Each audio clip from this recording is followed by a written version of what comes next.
La mayoría de las personas asumimos que vamos a tener una vida larga y próspera, trabajar duro, cuidar a nuestros hijos y dejar una huella en este mundo. Esperamos y soñamos que los últimos años de esa vida sean placenteros y tranquilos. Quizás viajar por el mundo, construir tu propia casa o simplemente ir a descansar a la orilla de un apacible lago.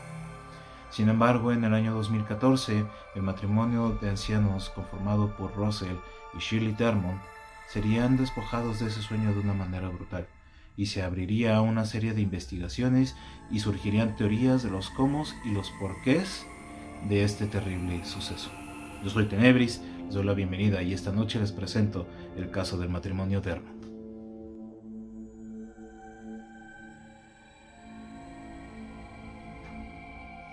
El 6 de mayo del 2014, una mujer angustiada y agitada llamaría a los servicios de emergencia después de haber entrado a la mansión de los Dermont para verificar si todo iba bien con el matrimonio, pues después de varios días de no saber de ellos y que faltaran a un compromiso al que ya habían confirmado su asistencia, esta mujer, que era su amiga, se había empezado a preocupar por el matrimonio.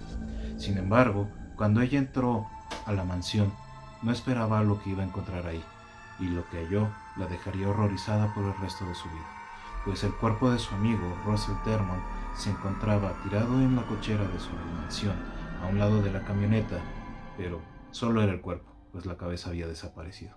Russell había sido decapitado. Pero antes de internarnos más en el caso, ¿quiénes eran los Dermont? Bien, Russell Dermont, veterano de la Marina de los Estados Unidos y quien fue un próspero empresario también, pues era dueño de varios restaurantes Hardee's en Atlanta, se casó con Shirley el 15 de diciembre de 1950. De este matrimonio surgieron cuatro hijos, 3 varones y una mujer, y al final de cuentas sus hijos les dieron 9 nietos. Desafortunadamente, uno de los hijos, Mark, fue asesinado en Atlanta en lo que parece ser un ajuste de cuentas por un mal negocio de drogas. Los Dermont llevaban vidas ricas, sin embargo no eran gente que gustaba de quedarse como en casa solamente. Eran gente muy activa, eran gente muy conocida y eran muy queridos dentro de la comunidad en la que ellos vivían. Russell, por ejemplo, era muy aficionado del golf y constantemente se le veía en este tipo de reuniones en el club local. Shirley, por otro lado, era escritora, era artista y gustaba mucho de resolver crucigramas, y esto tiene pues un poquito de importancia más adelante. En 1994 Russell se retira y es cuando ellos se van a vivir a esta parte de Georgia, Lago Coney. Es un fraccionamiento muy exclusivo donde solo ciertas personas pueden vivir ahí, ¿no? Son personas de mucho poder adquisitivo que tienen mucha lana. Y en particular el terreno que habían comprado los Dermont para construir ahí su mansión tenía una vista espectacular del lago Coney, tenía acceso directo al lago y ellos ahí pues decidieron construir. La vivienda estaba como muy apartada de las demás, les daba como cierta privacidad. Sin embargo, pues bueno, ellos construyeron esta mansión, esta casa, pues esperando que fuera pues el lugar de su descanso, ¿no? Para pasar el resto de sus vidas ahí.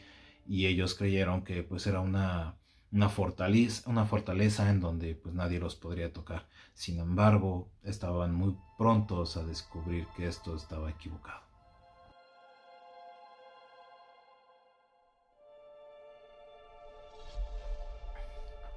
La operadora de emergencias que contestó la llamada de esta mujer podía escucharla al otro lado, muy agitada, muy angustiada por lo que estaba viendo y por lo que estaba sucediendo. Ella en la llamada podía decir: tengo una emergencia, al parecer hay una persona muerta, oh Dios mío, está muerto, está muerto. Al alguacil Howard Seals, el operador solo le comentó que varias personas habían fallecido en el domicilio de los Dermont, a lo que tiempo después el alguacil Seals declararía: la gente no suele ser asesinada en este lugar, pues es una zona en donde todos los vecinos, es una zona tan exclusiva que los vecinos rápidamente se hubieran dado cuenta de un auto o de una persona extraña o sospechosa que anduviera por ahí. O sea, no era como tan fácil que una persona que no fuera de ahí pudiera pasar desapercibida. Sin embargo, pues bueno, pasó esto, y una vez que los elementos del cuerpo de policía junto con el alguacil llegaron a la escena, a la mansión de los Dermont, y se dieron cuenta de que pues, los perpetradores ya no estaban dentro del domicilio, pues decidieron entrar. La casa, un detalle importante es que la casa por dentro estaba intacta, o sea, no había, la gente que había cometido este crimen no había hecho desastre dentro de la casa, o sea, no habían tirado cosas, no habían movido nada, la casa estaba completamente intacta, solo por dos detalles que se encontraron. Uno, la cama extendida del matrimonio, y otro, había un crucigrama sin terminar en la mesa de la cocina. ¿Sale? Entonces, tiempo después, los policías, los investigadores siguen realizando esta búsqueda de pistas dentro de la casa, y es cuando entran a la cochera. Y es ahí donde encuentran el cuerpo de Russell ya decapitado, y bueno, pues es en ese momento en el que la investigación se da como iniciada oficialmente.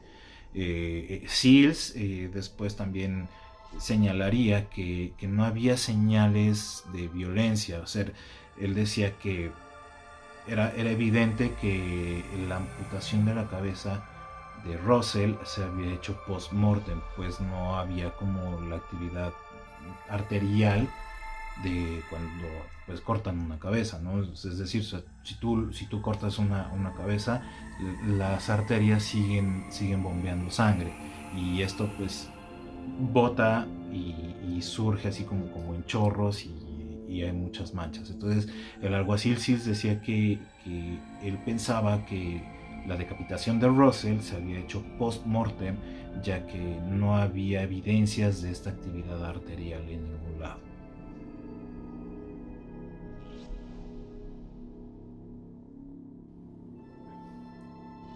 El cuerpo de Russell Desmond había sido descubierto envuelto en toallas, que de cierta manera habían sido colocadas de manera estratégica, tal vez, para que la sangre que hubiera podido fluir no se llegara a colar por debajo de la puerta de la cochera y quedara como expuesta a las miradas de los vecinos.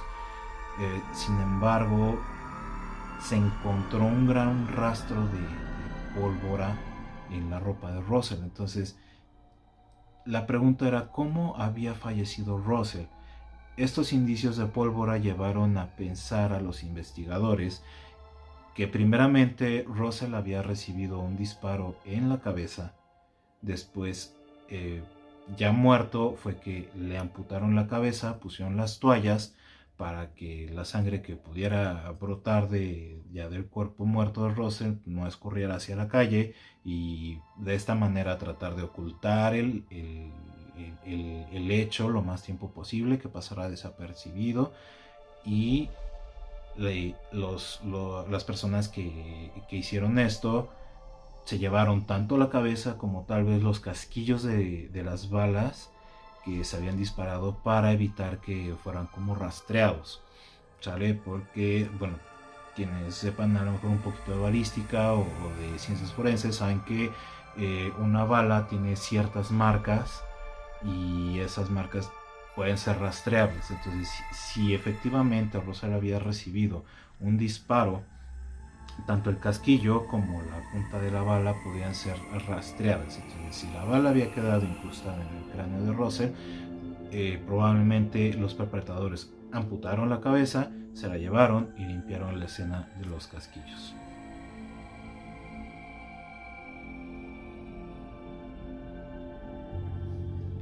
Sin embargo, la muerte de Russell no era el único misterio al que se enfrentaban los investigadores. Pues sí, ya habían encontrado el cuerpo, se habían percatado de que la amputación había sido post-mortem y de que no estaba la cabeza de Russell. Sin embargo, tampoco podían encontrar a Shirley por ningún lado. Una de las primeras teorías, y como es muy común en este tipo de investigaciones, es que la pareja esté directamente involucrada o de alguna manera involucrada. Fue lo primero que se pensó de Shirley al no encontrarla en ningún lado. Los investigadores primeramente pensaron que Shirley podría estar involucrada en el asesinato de su esposo. Sin embargo, esto lo descartaron rápidamente, pues era una pareja que tenía muchísimos años juntos. Digo, esto no quiere decir que por el tiempo no pueda suceder, y ha sucedido, sí. Sin embargo, pues con testimonios de la gente que los conocía y que vivía pues cerca de ellos y que eran allegados, pues descartaron esta parte, ¿no? De como que no pudo haber sido Shirley, porque es una pareja muy unida, que tienen muchísimos años juntos y que a pesar de todo, pues ellos siempre pues trataban de llevar la relación muy bien, ¿no? Entonces quedaba esta incógnita: ¿dónde estaba Shirley? Porque realmente en la casa no se encontraron rastros ni pistas de dónde ella pudiera estar. La foto de Shirley fue publicada en muchos medios de comunicación, se publicó en medios en noticieros, en otros medios de comunicación impresos, se puso también la fotografía en vallas publicitarias, y al mismo tiempo que esto sucedía, había dos equipos buscando pistas sobre el paradero de Shirley. Un equipo se encargaba de buscarla por tierra. Tenían perros rastreadores, son perros entrenados para buscar personas, y otro equipo estaba compuesto de buzos que también estaban buscando pues, en las profundidades del lago. Sin embargo, la magnitud del lago, sus dimensiones lo hacían muy complicado. El lago tiene unas dimensiones tan grandes, tiene 77 kilómetros cuadrados de superficie. Tiene una longitud de 32 metros cuadrados, y en el punto más profundo del lago tiene 69 metros. Entonces, estas búsquedas dentro de las aguas del lago se estaban complicando muchísimo. Era como buscar una aguja en un pajar, así lo declararon después los mismos investigadores. Sin embargo, 10 días después de la desaparición de Shirley y que encontraran el cuerpo de Russell, un par de pescadores que estaban en las aguas del lago notaron un cadáver flotando boca abajo en las aguas del lago Oconee, aproximadamente 10 kilómetros de distancia de la casa de los Dermont. El cadáver tenía los tobillos amarrados, y del otro lado de las cuerdas había bloques de cemento. Estos bloques son muy pesados y tenían la finalidad de que el cuerpo se mantuviera bajo el agua, que lo escondiera y que pues no fuera fácil encontrarlo. Sin embargo, pues las personas que hayan hecho esto no tenían en cuenta que en el proceso de descomposición del cuerpo, el cuerpo libera gases, y esos gases hinchan el cuerpo. Cuando el cuerpo de Shirley ya estaba muy hinchado por todos estos gases que se liberan, vence el peso de los bloques de cemento y sale a flote. Es entonces cuando la encuentran y se dan cuenta que efectivamente pues también había sido asesinada. Pero la investigación forense que se le hizo al cuerpo de Shirley dictaminó que Shirley no había muerto ahogada, sino que había fallecido de un trauma cráneoencefálico. Esto es decir, había recibido un golpe masivo en la cabeza, y que fue lo que la mató finalmente. El cuerpo había sido arrojado al lago tiempo después de que Shirley ya había fallecido.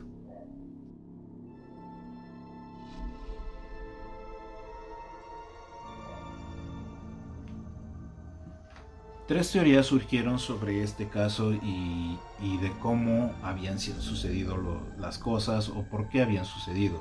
Sin embargo, no había muchas evidencias, no había muchos indicios. La poca evidencia que se tenía no era muy clara, no arrojaba datos o información que pudieran utilizar las autoridades para poder, pues a lo mejor tener un sospechoso o algo así. Sin embargo, tres teorías surgieron a la luz. Una de ellas fue que el problema de drogas del hijo Mark finalmente había alcanzado al matrimonio de los Dermont. Sin embargo, lo descartaron, ya que, pues, vuelvo a lo mismo, no había indicios de eso.